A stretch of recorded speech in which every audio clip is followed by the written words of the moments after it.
Capítulo 11. Mario no tardó en confesarme que buscaba otra oportunidad conmigo para formar una familia. Su opinión acerca de la descendencia había cambiado. Más que un cumplido, lo percibí como que siempre necesitaba que hubiera alguien entre nosotros.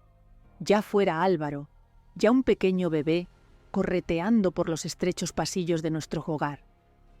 Quizá ese aburrimiento que sentí yo, con sus ausencias, lo sentía él, con mi presencia.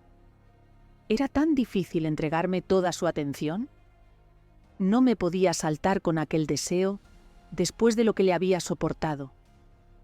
No lo creí justo. Me imagino que cuando la desesperación y la soledad nos aguardan en casa, vencemos la vergüenza para suplicar lo que creemos que es la solución a nuestro vacío.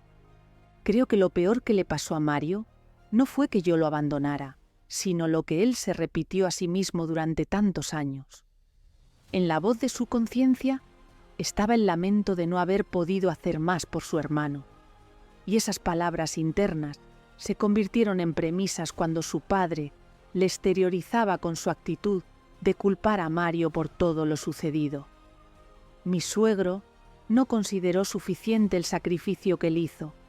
A mí sí que me parecía bastante el haberse inclinado por Álvaro antes que por mi matrimonio. El padre de Mario fue a la galería una mañana en la que no había nadie más que yo, colocando unos adornos de Navidad sobre algunos cuadros. Después de casi un año de la muerte de Álvaro, su sombra seguía presente. Me comunicó su sospecha frente a un posible asesinato de su hijo. Yo creía que ya había sufrido bastante con éste, como para soportar aquellas dudas de mi suegro con respecto a los hechos que le llevaron a la muerte. Él no quería dejar reposar el barro que manchó el mar de mi matrimonio. Deseé gritarle: «¡Vete! No voy a permitir que Álvaro se convierta en una constante en mi vida. ¡Vete!». Escuchar el nombre de Álvaro me causaba náuseas. Él, para mí, representaba esa persona que me robó a mi marido. Quizá no era lo suficiente madura para curarme del rencor que me provocaba su persona, pero sí lo era para asumir que debía olvidarlo en mi presente para poder avanzar.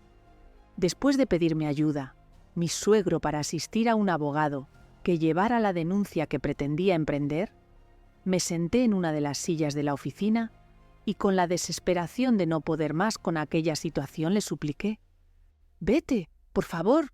Apoyé la cabeza sobre mis manos. «No vuelvas a venir aquí para hablarme de Álvaro». Se marchó en silencio. Eran las 12 de la mañana y ya daba por terminado el día.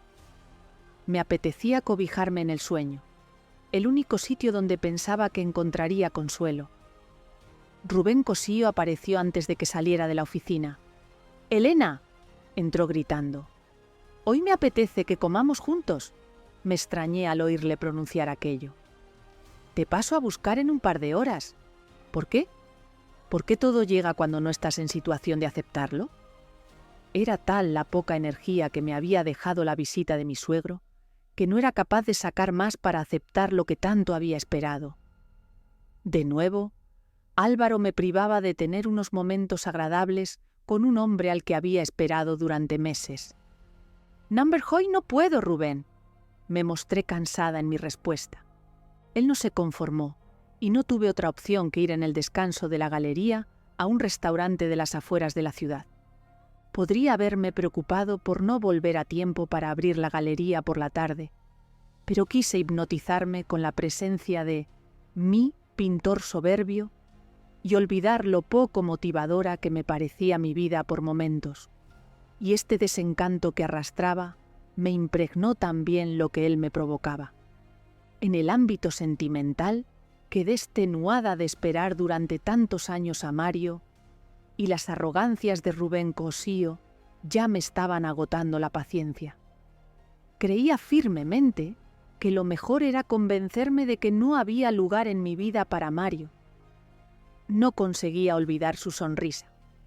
En el local contiguo a la galería se inauguró una tienda de compraventa de relojes. A la misma hora que clausuraba las puertas de la Casa Loca, Salía Óscar para hacer lo mismo que yo con su negocio.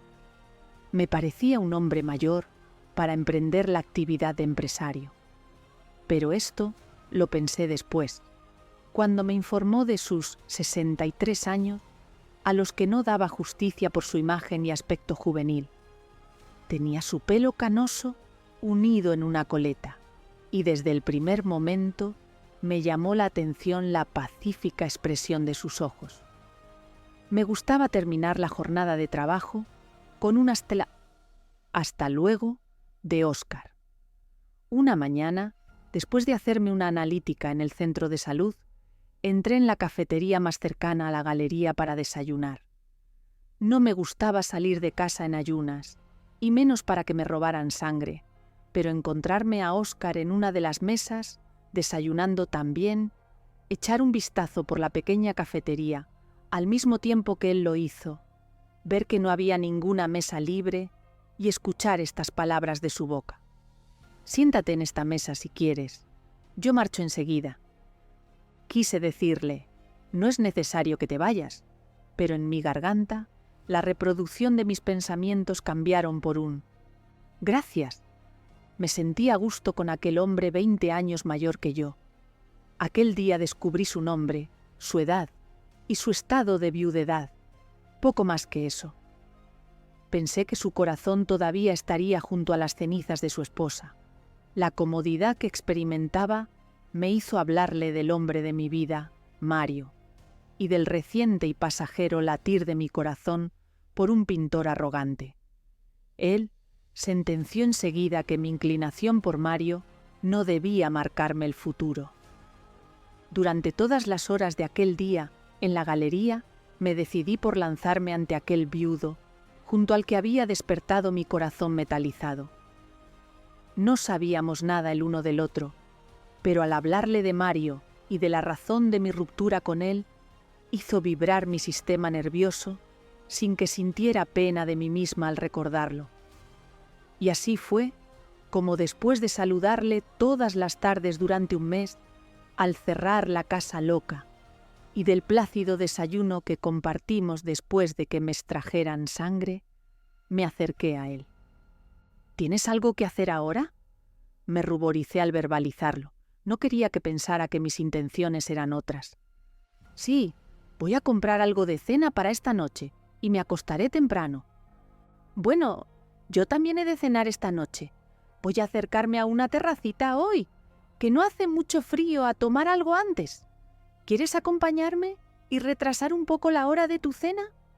Me quedé sin respiración con las últimas palabras que pronuncié.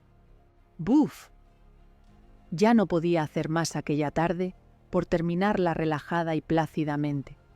Este segundo intento sería el último por ese día. ¿Terracita? ¿Qué no hace frío? Cuando Óscar repitió mis palabras preguntando, ya me temía lo peor. Me parece una locura, pero está bien. Vayamos a esa terracita calentita, dijo con ironía. Conseguí que Óscar fuera conmigo. Debía avisar a mi padre que no me esperara, pero no quise hacerlo delante de él y que me escuchara.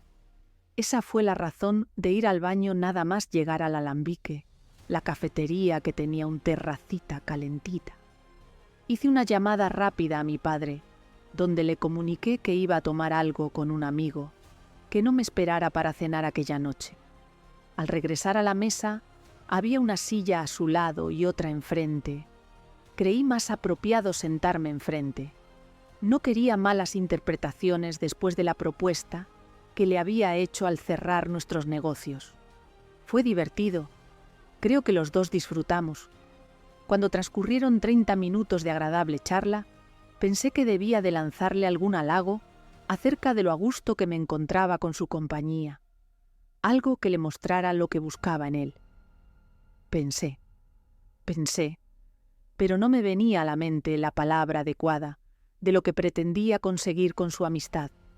Un mentor, un confidente, un ángel de la guarda, un protector de mis sentimientos. Creo que lo que buscaba en él era un oráculo.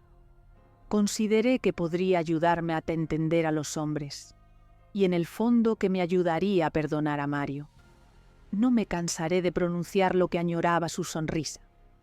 Me gustaría que fuéramos amigos. Creo que me puede ayudar mucho una amistad como la tuya.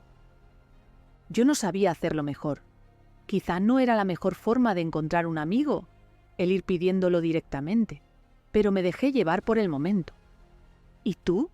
¿En qué me puedes ayudar tú a mí? Tenía razón. Lo cierto es que pensé que entretener a un viudo con mi compañía bastaría. Olvidaba que era yo la que no estaba llena con mi vida. Él, quizás sí lo estaba. Aquel 13 de febrero, llegué a casa 3 horas después de cerrar la galería, satisfecha y feliz. Mi padre no me esperó. Se había retirado ya a su habitación para descansar. Había un aliciente nuevo en mis mañanas al despertar.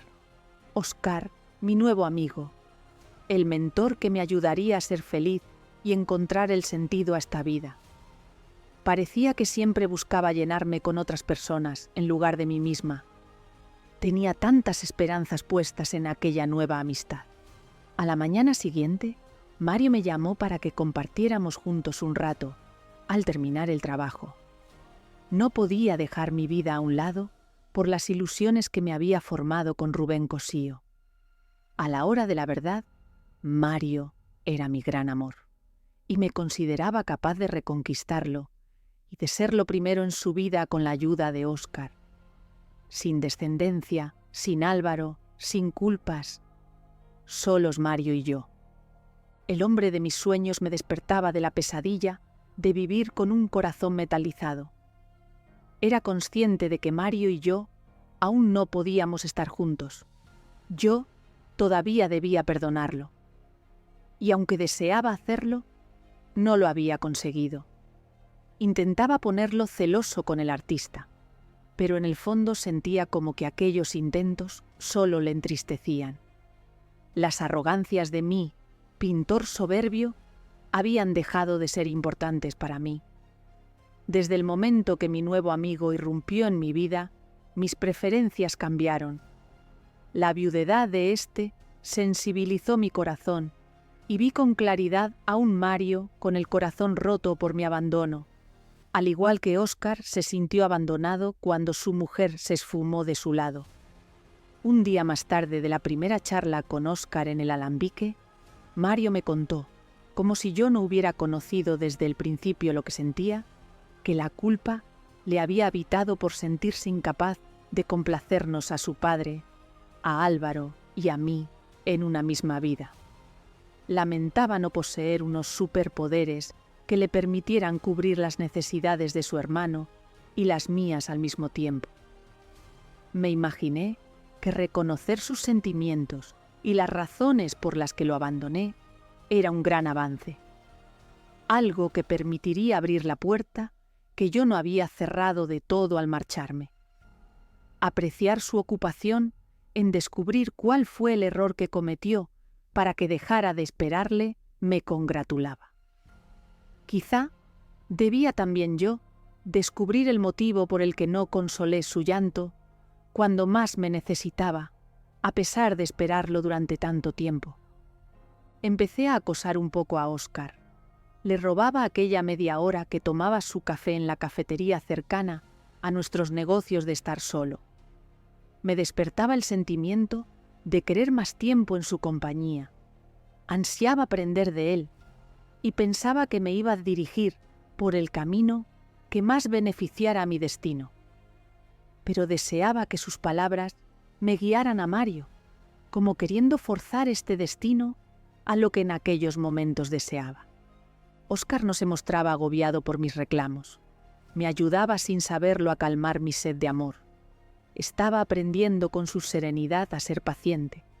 Esperar a que Mario se liberara de toda su culpa no era causa de ansiedad en las desocupadas horas del día, sino que me llenaba de esperanza, la confianza de que llegara el momento en el que toda la paciencia de la que me estaba alimentando tendrían el regalo de volver a ser la dueña de las sonrisas de Mario.